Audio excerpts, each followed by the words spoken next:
Nascida em 1982, Adriano Menezes converteu-se aos 13 anos e poucos dias depois recebeu o batismo com o Espírito Santo, despertando seu chamado para a pregação. Tornou-se o mais jovem pastor de sua época e desde os 18 anos implantou igrejas no Piauí, Maranhão e Ceará. Hoje, preside as Igrejas de Deus no Ceará. É escritor, capelão, professor, formado em teologia e fundador do Instituto Logos. Casado há 24 anos com Maria do Carmo Menezes, é pai de Cainã Menezes e avô de Helena Vitória. Recebamos com muita honra e alegria pastor Adriano Menezes.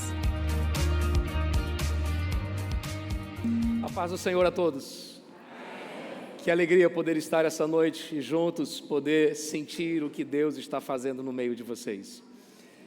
Temos contemplado com os nossos olhos o que à distância temos ouvido falar e estamos deveramente maravilhados porque é real, Deus está nessa casa. Como bem falou o pastor, nós os conhecemos em uma conferência de pastores e de lá para cá temos trocado muitas figurinhas. Eu só tenho uma reclamação a fazer a ele, porque no ano seguinte, quando ele foi nos visitar, ele chegou com esse jeitão sanguíneo dele lá, e ele botou essa igreja para um nível lá em cima que deu trabalho para depois eu acompanhar. Aí eu só tive uma alternativa, ou eu fico assim igual, ou então dá trabalho. Mateus, bom te ver, bom ver a pastora Fabiana, ver os filhos crescendo, tudo que está acontecendo. É uma alegria poder estar aqui com vocês essa noite. Antes de ministrar a palavra que está em meu coração, eu queria só apresentar a você alguns dos nossos materiais que nós trouxemos. Nessa caminhada de 25 anos de pastor, algumas mensagens eu entendo que são mensagens para aquela igreja onde eu estou ministrando. Outras eu entendo que são mensagens para a Igreja de Cristo na sua totalidade. E quando assim entendo, eu transcrevo isso para os livros, e alguns livros a gente tem publicado, e eu trouxe 2 deles. E um dos livros que está em minhas mãos chama-se Pés Molhados. Esse livro é um livro direcionado à liderança. Ele é fruto de um devocional, lendo sobre a sucessão de Moisés, quando Deus escolhe Josué, o improvável que ninguém imaginava. E quando Josué assume o ministério pastoral, um ministério de condução e guia daquele povo, o que ele tem pela frente, o primeiro desafio, o Rio Jordão. E parece pequeno demais, porque se Deus era com Moisés e abriu o mar, Deus é com Josué, abre um rio. E o texto diz que o rio se abriu, mas calma, depois de 3 dias de oração, e o povo deve ter ficado falando, se fosse Moisés, se fosse Moisés, se fosse Moisés. E depois de 3 dias, a Bíblia diz no capítulo 3, do livro de Êxodo de Josué, que o rio se abriu, e o povo passou a pé enxuto. Mas é no versículo 14 que diz, e os sacerdotes, transbordava-se as águas e molharam seus pés. Isso me fez perceber que liderar é molhar os pés para que outros passassem a pé enxuto. Nesse livro eu falo sobre desafios da liderança, conto um pouco sobre o meu chamado e sobre dores que marcam a vida de um líder, mas sem essas dores seria impossível viver os propósitos que aqui estão. E falando em propósito, também trago esse livro chamado Tua Obra. Esse livro é um livro biográfico, evangelístico e profético, que é o escrito dos últimos 20 anos da igreja no Ceará. Eu sou pastor pela 2ª vez no Ceará, na cidade por nome Barroquinha. Vai dar trabalho você achar no mapa, mas existe, não é fake news, é real. E ali nasceu uma igreja, daqui a pouco eu falarei mais sobre isso, e os bastidores do que Deus fez ali, a gente transcreve nesse livro com fotos e fatos, revelando como Deus transformou uma igreja de 3 pessoas em 11 igrejas espalhadas no litoral e no sertão do estado, no norte do estado do Ceará. Lá fora você pode adquiri-los, e esse eu quero especialmente dedicar ao pastor Robson, que foi um instrumento profético para esse momento que nós estamos vivendo lá. Meu amigo, é uma forma singela da Igreja de Deus dizer para você, obrigado por fazer parte dessa história. Muito obrigado. Esse é para você. Senhor te abençoe. Tendo dito isso, por favor, abra sua Bíblia no livro de Ezequiel, capítulo 47, por favor. Eu quero ser muito responsável com aquilo que me fora confiado. Me fora proposto um tema para estar falando sobre profundidade. E quando esse tema chegou ao meu coração, meu olhar deteve-se em Ezequiel 47. É um texto que eu já li muitas vezes, já preguei várias vezes, mas algo em especial me chamou a atenção aqui. E eu quero começar lendo no versículo de número 5. Se você tem Bíblia, por favor, abra-na. Se você não, pode acompanhar pelo aplicativo ou pelo texto projetado no telão. A expressão diz exatamente assim na versão NVI. Ezequiel 47, versículo 5. E mediu ainda outros 1000, e já era um rio que não se podia atravessar, porque as águas haviam aumentado tanto e se tornado profunda. É dentro desta palavra que eu quero começar a pensar sobre o assunto que permeia o segundo dia desta conferência, desse encontro maravilhoso, profundidade. Profundidade, na verdade, é uma palavra que deriva do latim e no seu contexto pode tanto significar dimensões ou distância, mas de uma forma mais figurada, profundidade é a qualidade que não se restringe ao aspecto superficial das coisas. De um modo bem mais simples, profundidade é a zona além da superficialidade.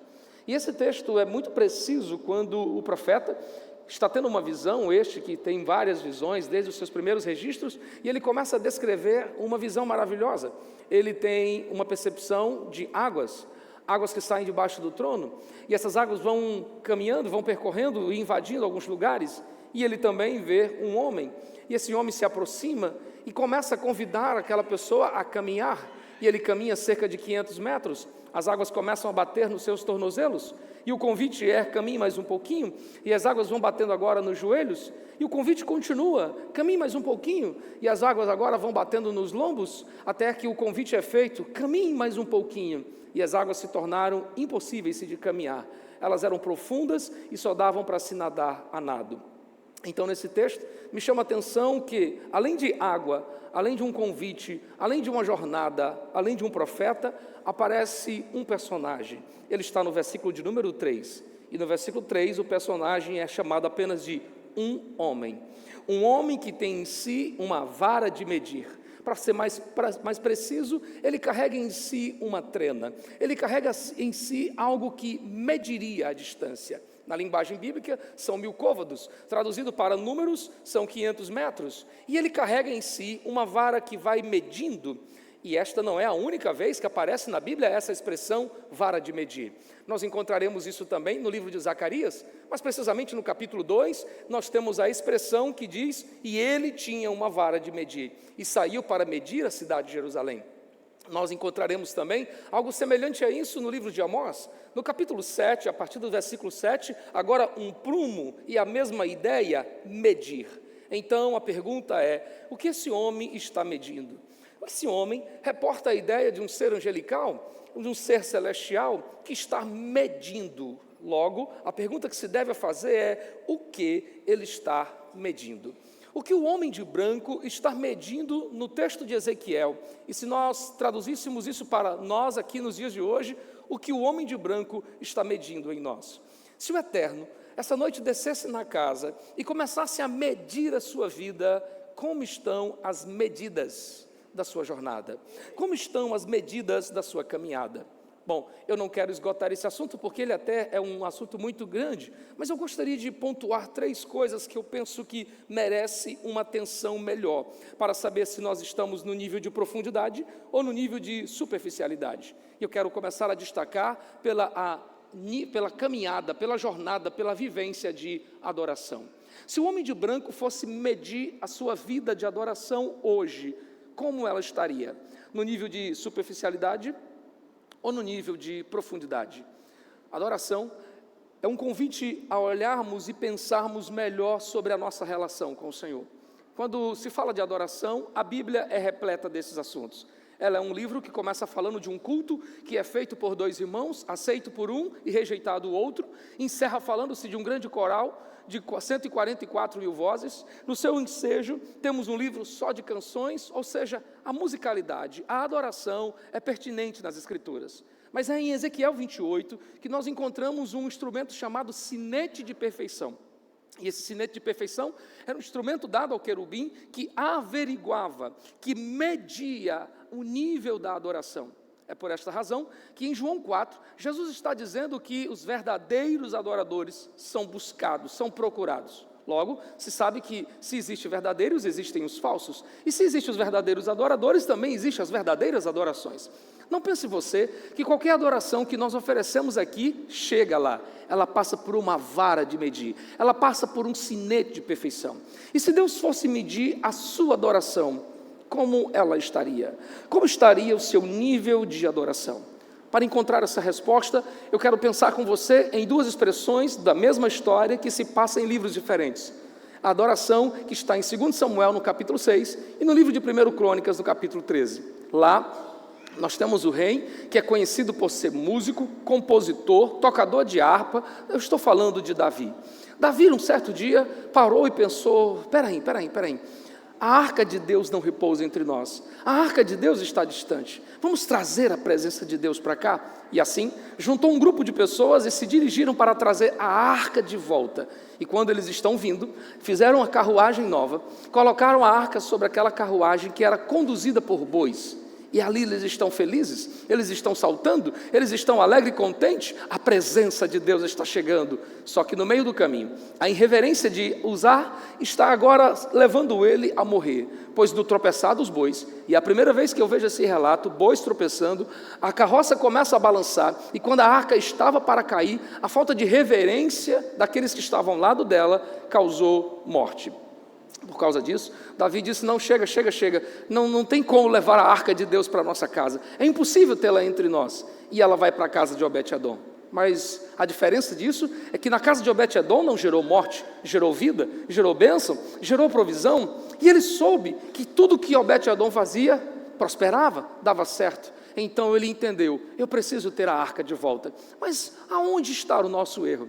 É quando Davi compreende que o erro era em trazer a arca na carruagem, em trazer a arca na carroça, conduzida por bois. Esse era um costume típico dos filisteus. Os filisteus conduziam seus ídolos em carruagens, em carroças, e Davi reproduz a formalização do que se faziam os povos, esquecendo de um princípio, e o princípio desde os livros de Levítico é que a arca seria conduzida nos ombros, varais que a conduzissem e os homens a levavam. Então Davi para e disse, nunca mais, ela estará sobre as carroças, nunca mais ela estará sendo levada por animais, ela estará sobre os nossos ombros. Isso por si só já começa a dizer que a adoração é muito mais do que uma questão de instrumentalidade de culto, que a adoração é muito mais do que uma formalização de preenchimento de lacuna. A adoração é algo individual e pessoal, e Davi agora começa a fazer isso. Mas o que me chama mais atenção é que quando Davi vai fazer isso, diz a Bíblia,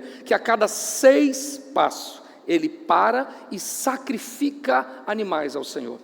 Em Samuel, diz que ele sacrifica 2 animais. Em Crônicas, diz que ele sacrifica 14 animais. Então, raciocina comigo. São cerca de 25 quilômetros do lugar onde estava a arca até o lugar onde Davi pretende levá-la. E a cada 6 passos equivale aproximadamente a 3 metros. A cada 3 metros, para-se. A cada 3 metros, para e oferece um sacrifício, e vamos pensar, na menor das hipóteses, que 2 animais foram sacrificados. Então a cada 3 metros, numa longa jornada de 25 quilômetros, 8.000 vezes aproximadamente ele para e oferece no mínimo 2 sacrifícios. Ele termina a jornada com a arca chegando e entendeu que a adoração é sacrificar os seus rebanhos para adorar, para entronizar a presença de Deus. Não existe adoração que não me custe nada. Não existe adoração que não seja carregada da ideia de renúncia, de entrega. Se a minha adoração não é carregada do sacrifício dos meus bois, então essa adoração ela é meramente religiosa. Nós estamos vivendo um cenário em que a musicalidade na igreja chegou a um nível, a um ápice tão fenomenal, mas ao mesmo tempo se tornou algo tão vazia na individualidade das pessoas. E a adoração profunda é mais entrega do que formalidade. Eu repito isso, a adoração profunda é mais entrega pessoal do que a formalização dos acordes e melodias, ainda que essas coisas façam parte. Precisamos voltar a pensar, e Davi com muita propriedade vai dizer isso: eu não oferecerei a Deus sacrifício que não me custe nada. O que tem custado a você na adoração? Se te algo custa, se te custa algo, parabéns, o nome disso é sacrifício de louvor. Mas às vezes a nossa adoração ela é rasa. E quando eu digo rasa, eu estou falando, ela é desprovida de uma entrega, de um fervor, de um melhor lançar-se. Recordo-me de estar pregando em uma certa igreja, na cidade de Teresina, e no meio do culto, no meio da multidão daqueles jovens, era um congresso de jovens, um jovem me chama a atenção pelo grito que ele gritava no meio do culto. Seu grito ecoava no meio da multidão e ele dizia: glória a Deus. Isso fazia constantemente e eu já estava ficando incomodado com aquilo, e eu me aproximei do rapaz que havia me levado e disse: ô pastorzão, esse rapaz parece que gosta de chamar a atenção, porque era aquele grito alto, dissonante. E quando eu disse isso, imediatamente eu fui repreendido pelo pastor. Ele disse: Adriano, se você soubesse quem era esse jovem, mas eu vou te contar quem ele era. Vivia como mendigo, órfão de pai, que foi morto pela sua mãe presa, e ele vivia nas ruas mendigando e comendo do que restava nas latas de lixo, até que Jesus o alcançou. Adriano, Jesus deu a ele uma família e uma vida, e ele não consegue fazer outra coisa a não ser glória a Deus.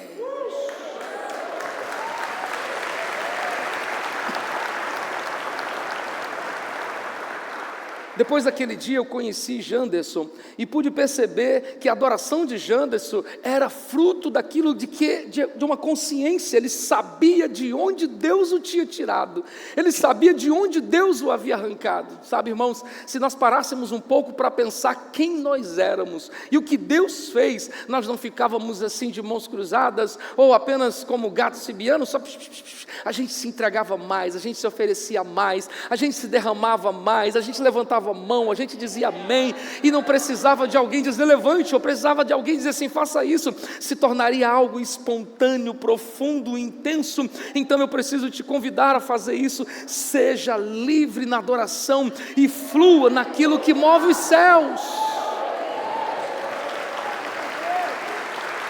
Seja livre. Deus está à busca de uma adoração profunda, pois é a adoração que movimenta os céus. Esse mesmo profeta Ezequiel, ele vê um trono e ele tem rodas, e o trono se movimenta à medida que o som da adoração é produzido. Então, se você quer atrair a atenção de Deus para a sua casa, aqui vai um convite: seja profundo na adoração, seja intenso na adoração, seja espontâneo na adoração, sacrifique o que for sacrificar. Está doendo, mas eu estou adorando, eu estou gemendo, mas eu estou adorando, está difícil, mas eu estou adorando, e isso é profundidade. Mas me permita te falar um pouco mais. Além de sermos convidados a sermos profundo na vida de adoração, somos convidados a sermos profundo na nossa vida de oração.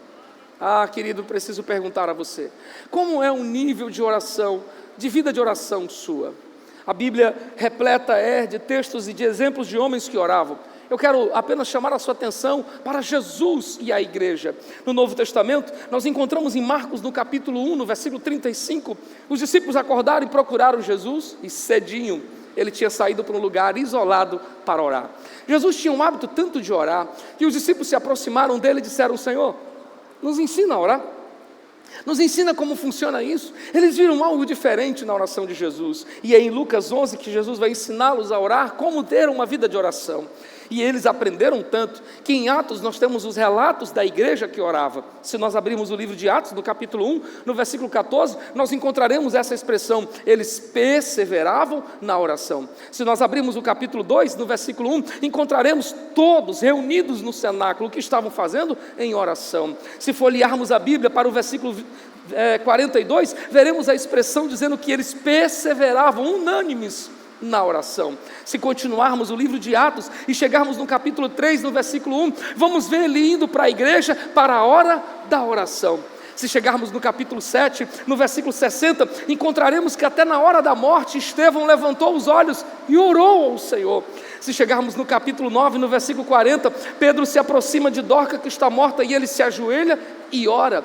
Se chegarmos no capítulo 12, no capítulo 13, no versículo 3, antes de tomar decisões e enviar Paulo e Barnabé, eles oraram. Sim, a Bíblia em Atos é repleta disso, e nada mais fenomenal do que o versículo 31 do capítulo 4, quando diz: e quando eles oraram, tremeu o lugar onde eles estavam reunidos. Era uma igreja que sabia o que significava orar. Era uma igreja que sabia o que significava ser profundo na oração.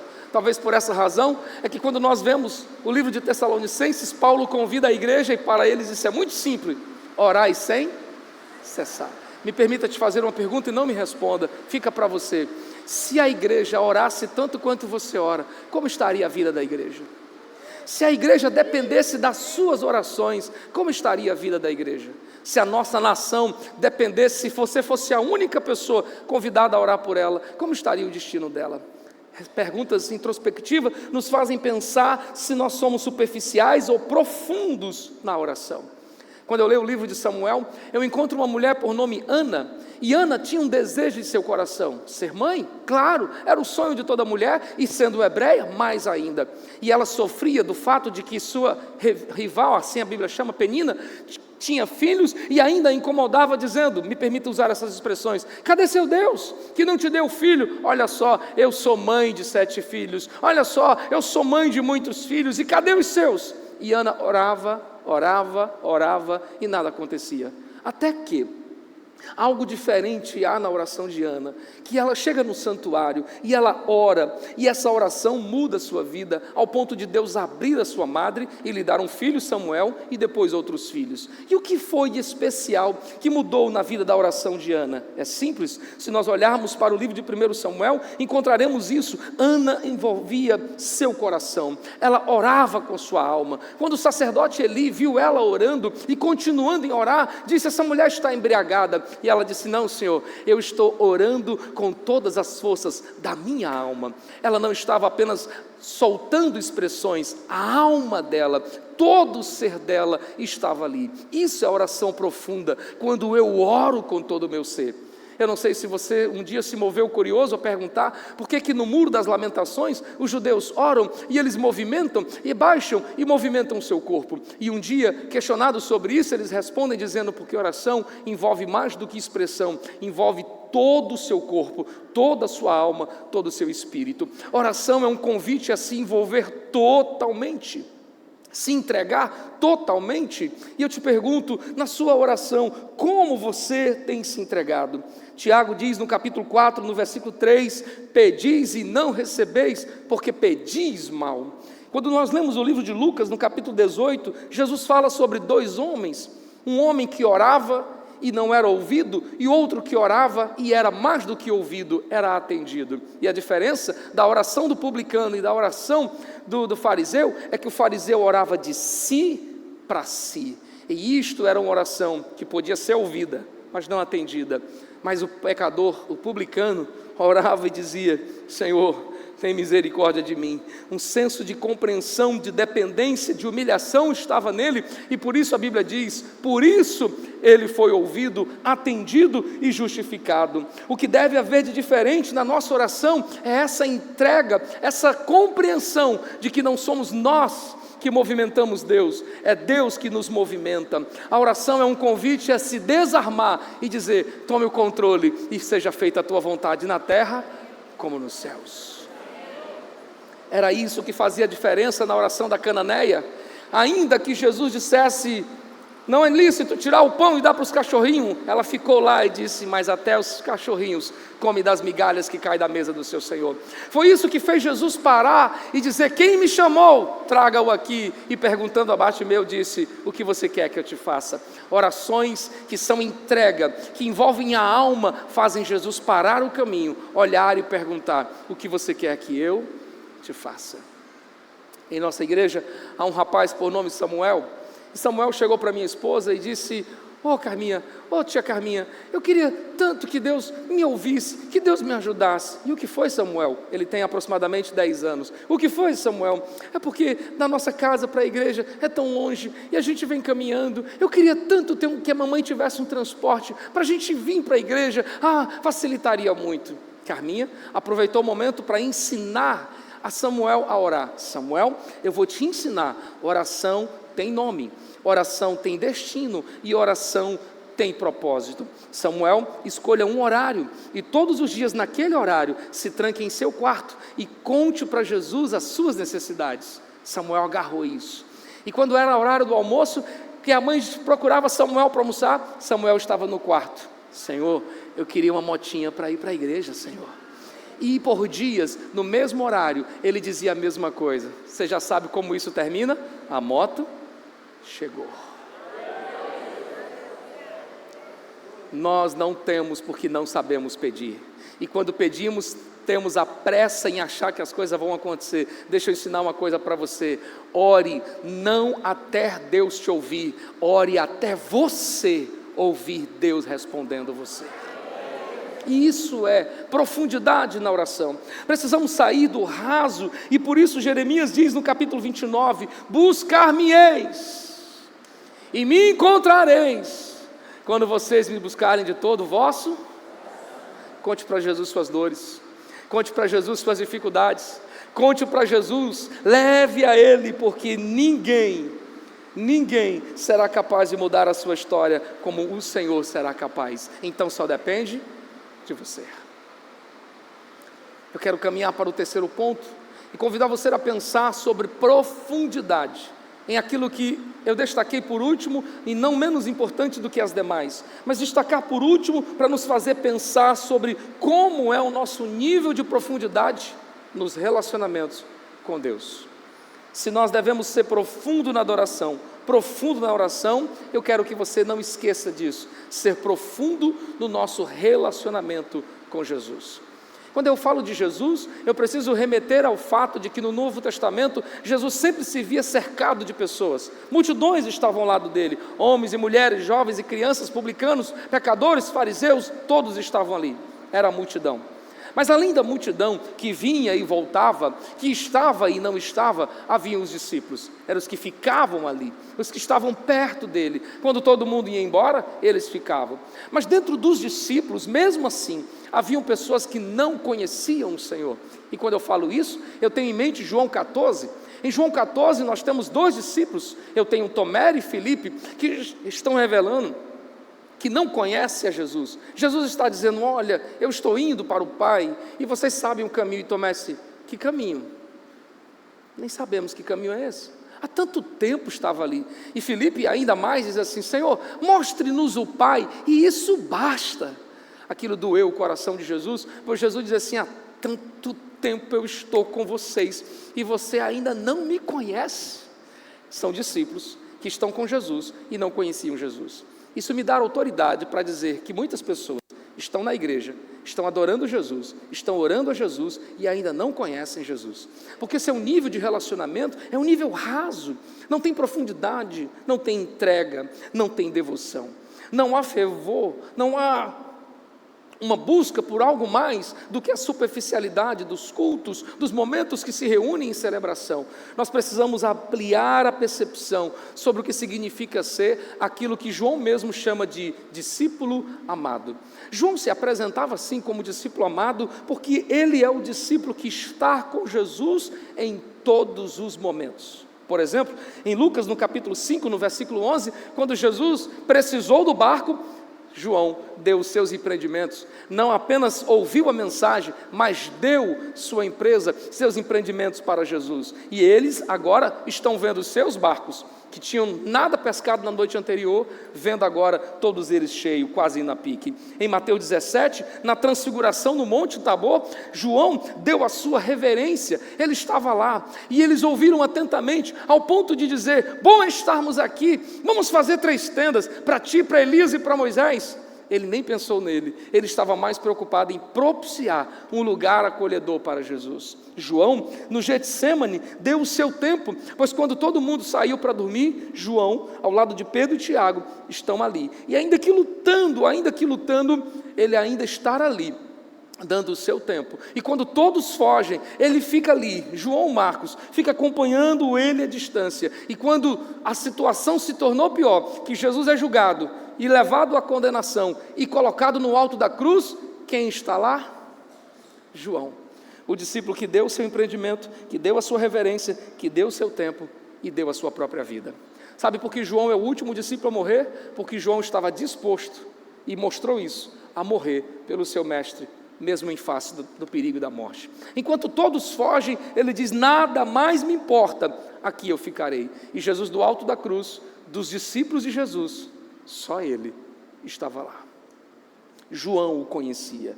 João sabia quem era Jesus. Se nós conhecêssemos mais Jesus, viveríamos o tempo presente de modo diferente. Precisamos voltar a pensar sobre o nosso nível de relacionamento com Jesus. João Henrique Palharim diz que é impossível conhecê-lo e não amá-lo, amá-lo e não segui-lo, segui-lo e não permanecer ao seu lado. Policarpo, bispo da igreja de Esmirna, no ano 160 depois de Cristo, quando foi preso, amarrado para ser condenado por causa da sua fé, houve o seguinte convite: negue Jesus, blasfeme de Jesus, e nós deixaremos você viver. E com 86 anos, o bispo de Esmirna, abarrado, prestes a ser queimado, disse: foi moço, sou velho, e nunca ele me decepcionou, como posso eu negar o meu Senhor? Sabe o que define o nível de profundidade com Jesus? É estar com Ele, independente do momento que eu estou vivendo. Estar com Jesus quando pães e peixes se multiplicam, a multidão está. Estar com Jesus quando a pescaria é boa, todo mundo está. Mas estar com Jesus quando a espada transpassa a alma, isso é só para quem o conhece. E se você não o conhece, você está perdendo o acesso ao reino dos céus. Em Mateus, no capítulo 16, Jesus está chamando os seus discípulos e ele diz assim: quem dizem que eu sou? Ah, Senhor, estão dizendo que você é um profeta, que você é um homem que se importa com as nossas dores, que você é como Elias, um homem de milagres. Então tá, tudo bem. E vocês que estão comigo, quem eu sou para vocês? Quem eu sou para vocês? O silêncio toma de conta, porque é muito fácil apontar o que os outros dizem, até que Pedro, tomado pelo Espírito, diz: tu és o Cristo, o Filho do Deus vivo. O que Jesus disse nessa hora? A resposta de Pedro fez com que Jesus parasse e dissesse: quem te revelou isso? Não foi carne ou sangue, não foi nos livros que você aprendeu, meu Pai te revelou. Pois escute o que eu vou te revelar agora: os céus estarão acessíveis a você. Eu te digo que sobre esta verdade estou edificando a minha igreja, as portas do inferno não vão prevalecer, e estou te dando a chave do reino dos céus. Sabe o que o texto diz? Quando você conhece Jesus, a chave dos céus estão em suas mãos. Quando você conhece Jesus, a chave dos céus estão em suas mãos. Você entrega a chave da sua casa para um desconhecido? Não. Quando você tem um nível de intimidade com alguém e precisa viajar, você sabe em quem deixar a chave da casa. Sabe o que Jesus está dizendo? Me conheça e o céu estará ao seu favor. Foi isso que o pai disse para o filho mais velho que ficou: há tanto tempo você me serve e ainda não sabe que tudo que é meu é seu.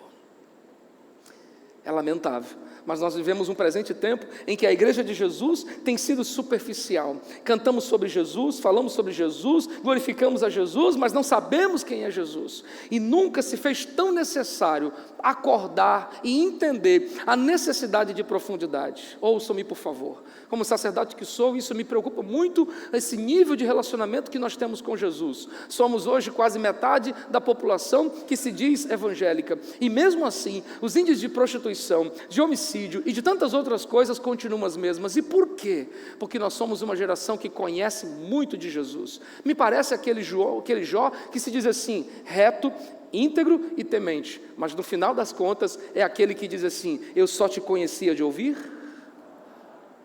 É por esta razão que nós precisamos sair do nível da superficialidade e buscar uma relação com Jesus mais profunda. Dias maus estão batendo à nossa porta, dias difíceis estão assolando a nossa vida, e quanto mais nos aproximamos do céu, mais se estreitam isso, e só vai ficar de pé quem tem profundidade.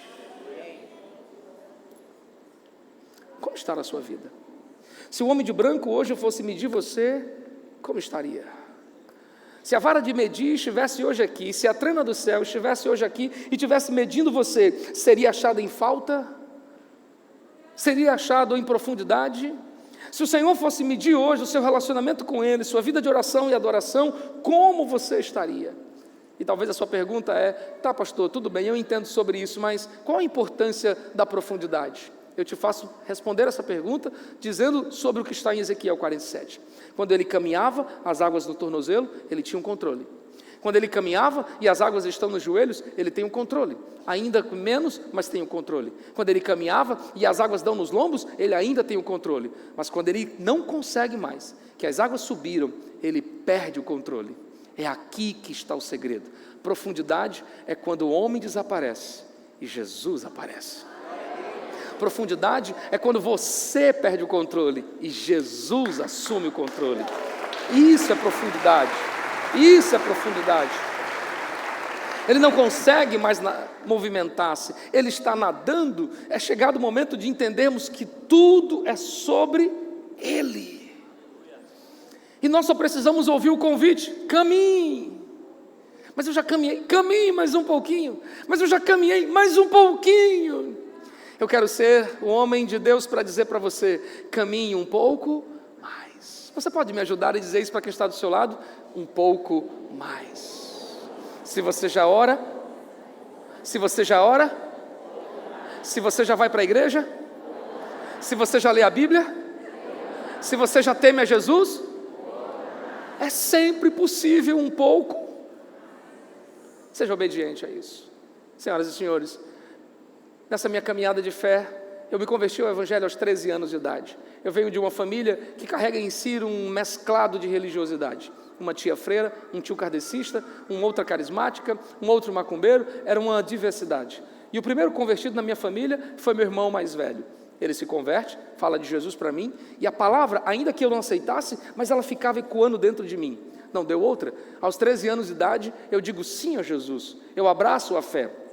Aos 13 anos de idade, eu experimento algo novo em minha vida. Eu sinto o Senhor me chamando para algo que eu não conhecia, mas eu estava disposto a caminhar nisso. Aos 3 dias de convertido, eu sou batizado com o Espírito Santo, e eu nem entendia direito o que era aquilo, mas era tão gostoso que eu queria um pouco mais. Aos 4 dias de convertido, eu estou assistindo um culto, é o primeiro culto que eu assisto, porque eu me converto ao Evangelho em um velório, diga-se de passagem. E quando eu vou a um culto, ali naquele culto, pela primeira vez, eu tenho oportunidade para subir à plataforma. E me parece que avisaram a irmã que eu não era muito bom cantando, então ela disse: vamos ouvir o Adriano pregando. E eu não sei o que eu preguei, mas naquele dia eu falei por 20 minutos, e quando eu terminei eu disse: já sei, é isso que eu vou ser, eu quero ser pregador do Evangelho. E com 13 anos de idade eu comecei a caminhar um pouco mais, buscar um pouco mais. Logo Deus foi desenrolando as coisas em minha vida, fui convidado a liderar a mocidade tendo apenas 16 anos de idade, e com 18 anos de idade eu fui ordenado ao ministério e convidado a trabalhar como implantador de igrejas. Nessas viagens, implantando igrejas no Piauí e Maranhão, chegamos também no Ceará. Em uma cidade por nome Barroquinha, essa cidade onde eu estou pela segunda vez. Nessa cidade, um grito em minha alma ecoava. Era o grito de uma mãe que, telefonando para mim, disse: Adriano, nos ajude, por favor, nos ajude. Nós precisamos de sua ajuda. O que foi, Tereza Sotero? Minha filha, dizia Tereza, está se mutilando, ela tem 11 anos e está prestes a tirar a vida, e eu não sei mais o que fazer.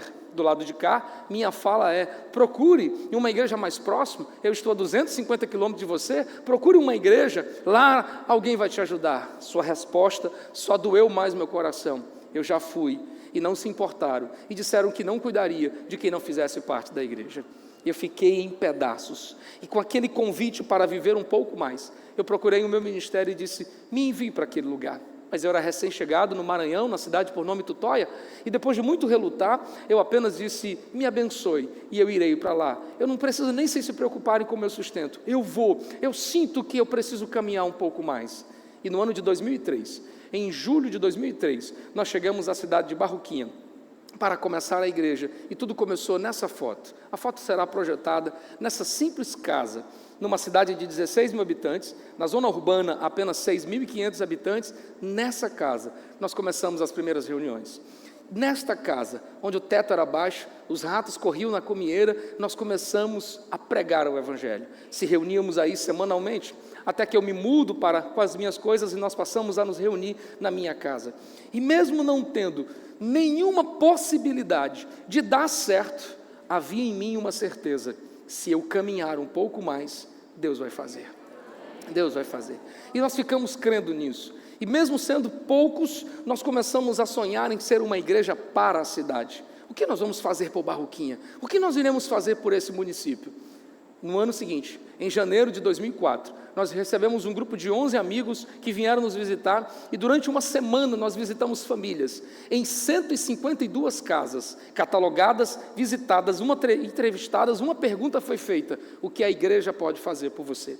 A resposta dessas famílias se tornou a nossa caminhada, nosso plano de ação. Seremos a resposta para essa cidade. Nós seremos aquilo que a cidade pede. Nós seremos uma igreja para a cidade, para que a cidade se volte para Deus. Eu preciso caminhar um pouco, porque senão você não vai comprar o livro. E quando nós começamos a ser a resposta para essa cidade, 20 anos depois, olha o que Deus fez. O vídeo que você vai assistir é o resultado de que caminhar um pouco mais é deixar Jesus ter o controle, e no final Ele sempre te leva a coisas maiores. Assista ao vídeo. Já fazem 20 anos da chegada da Igreja de Deus Semeador aqui no Ceará. Ao longo desse tempo vivenciamos grandes conquistas no âmbito espiritual e no âmbito físico, entre elas a construção do nosso templo. Vem com a gente conferir os bastidores desse milagre.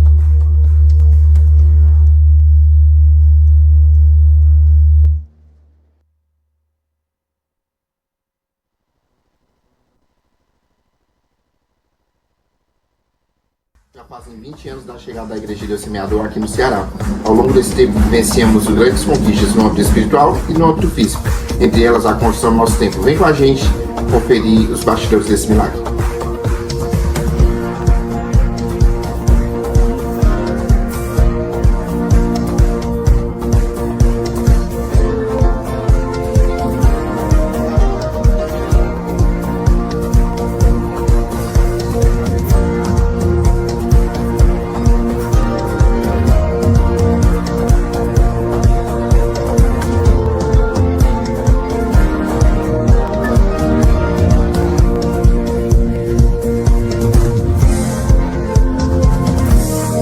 Hoje podemos concretizar mais um dos nossos sonhos, que é a nossa tão sonhada salinha das crianças.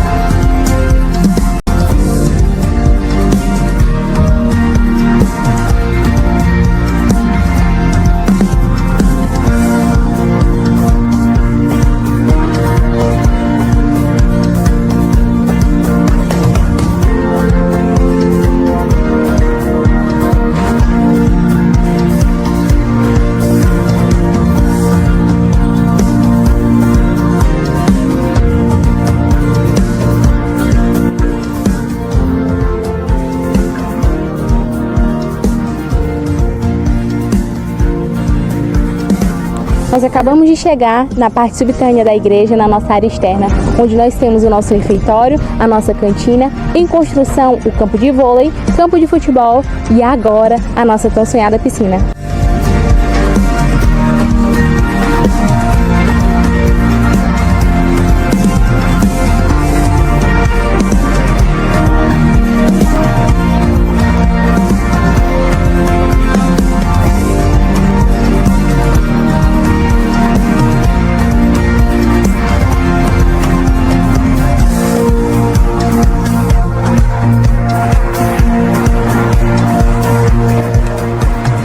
É aqui que os sonhos se tornam realidade.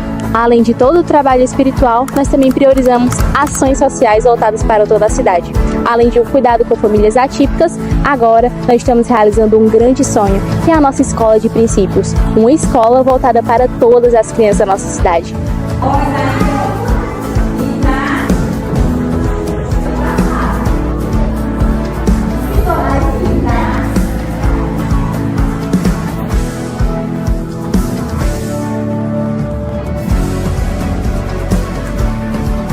Tudo que você acabou de ver faz parte de uma história que foi semeada com lágrimas, porém colhida agora aos frutos com alegria. E eu sei que o que Deus está fazendo é apenas o começo de muitas coisas que ainda virão. Então se junte a nós. Vem fazer parte da família IDS, onde juntos, vivendo em família, desfrutaremos de todo o bom propósito de Deus. Somos a Igreja de Deus Semeador no Ceará. Você faz parte dessa história. Muito bom ser seu pastor, ser seu amigo e ter você entre nós, nesses 20 anos da Igreja de Deus no Ceará.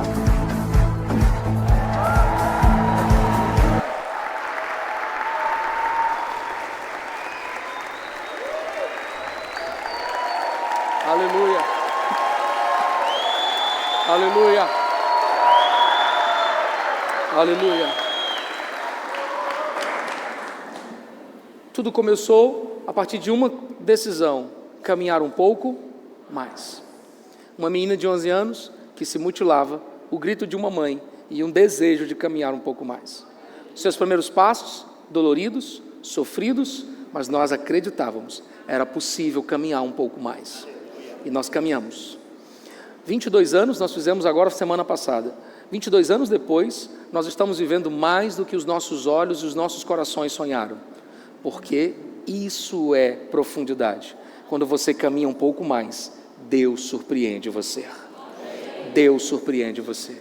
E sabe aquela menina? Aquela menina de 11 anos, que se mutilava, ela cresceu na igreja. Mas quando se tornou adolescente, quando um pouquinho mais de tempo, quando ela tinha 13 anos, o seu pai ouviu ela cantando no culto, revoltado. Ele saiu procurando o som da voz da filha e encontrou ela num culto. Entrou, tirou ela de cima do altar e disse: você pode ser o que você quiser, menos crente. Não, na minha casa não. A menina se afastou. A mãe ainda ficou indo para a igreja, mas não aguentou, se afastaram. E toda a família volta para o lugar da dor. A menina Laíla se tornou mais ainda dolorida, deprimida e procurando coisas para preencher o seu coração. Se envolveu na prostituição e nas drogas. Se envolveu com um rapaz que só ele teve 3 overdoses. Parecia ser o fim. Mas Deus sempre dá uma nova oportunidade. Sabe a Laíla? A Laíla volta para a igreja. Traz o seu marido para a igreja. Casam na igreja. Sua mãe volta para a igreja. Laíla agora se tornou líder, evangelista, e o seu marido pastor. E há 2 anos atrás, ela estava dirigindo o culto em uma igreja nossa na cidade de Camusim, quando seu pai, José Moreira, aproxima-se do altar, não para tirar a filha, mas para dizer: minha filha, eu quero aceitar Jesus como meu Salvador. Ore por mim, e ore por mim. A foto mais emblemática que você verá em nossa história e estará no livro é a foto no dia em que seu Zé Lau desceu as águas do batismo. Porque no dia do batismo, sua filha o batizou. Eu vi, a depressiva se tornou líder, o perseguidor virou cristão e o pastor só glorificou o nome do Senhor.